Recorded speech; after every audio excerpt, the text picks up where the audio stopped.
All complaints should be made to FIFA, PO Box 85, Zurich, Switzerland. Thank you.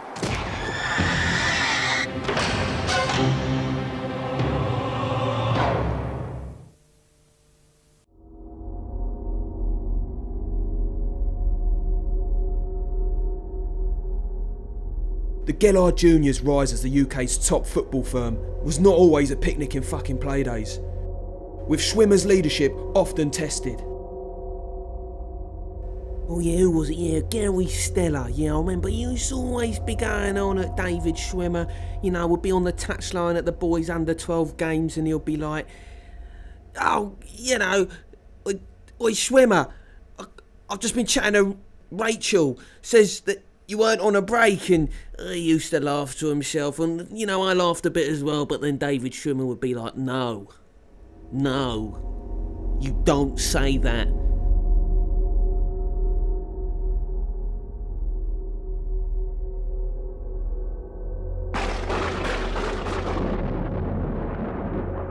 I mean, to be honest, Gary wasn't the smartest bloke on the pitch, and a lot of the times his insults would just go over your head because he would get his characters all mixed up, you know, be like, oi, Schwimmer, and Schwimmer would be like, what? And he'd be like, could I be wearing any more clothes? And Schwimmer would be like, it's wrong fucking character, mate, you know. And then we'd all be sort of waiting around for Gary's comeback, but, you know, never happened, you know. More likely that Jesus would fucking come back than Gary. So, Schwimmer, you've just dealt with Gary Stella. You know, he's been running his mouth, mouthing off to who'll ever listen, and you've put him in his place, rightly so. Do you feel in that moment you'd be comfortable calling yourself Charlie Big Potato? You know, like if any geezer off the street was like, who do you think you are, Charlie Big Potato? You'd be like, yeah, that's me. You know, and your name's David. That moment really stuck with me, along with several others, and made me realize that this is going to be really tough.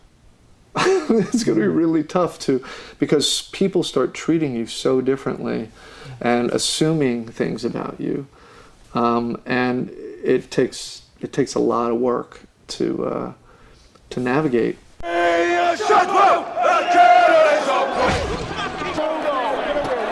By now, Schwimmer was becoming one of the underground top boys of the hooligan firm circuit. But to the everyday Joe Bloggs / douchebag with a golden retriever, he was still an overpaid Hollywood actor who used to have a French monkey called fucking Marcel. That was all about to change, and one Tuesday night his old boat race turned up on Crime Watch. And by the looks of it, the presenters had properly shit themselves, and this melt was so scared he turned into a fucking shadow. Yes, see, well, it was very interesting. It was a very interesting walk home. I had just been to Waitrose and I'd done the big weekend shop. And then there was these two blokes standing either end of the walkway, and I thought, this is going to be really tasty. Something really good's going to go down here, and I bloody wasn't half wrong, I tell you that.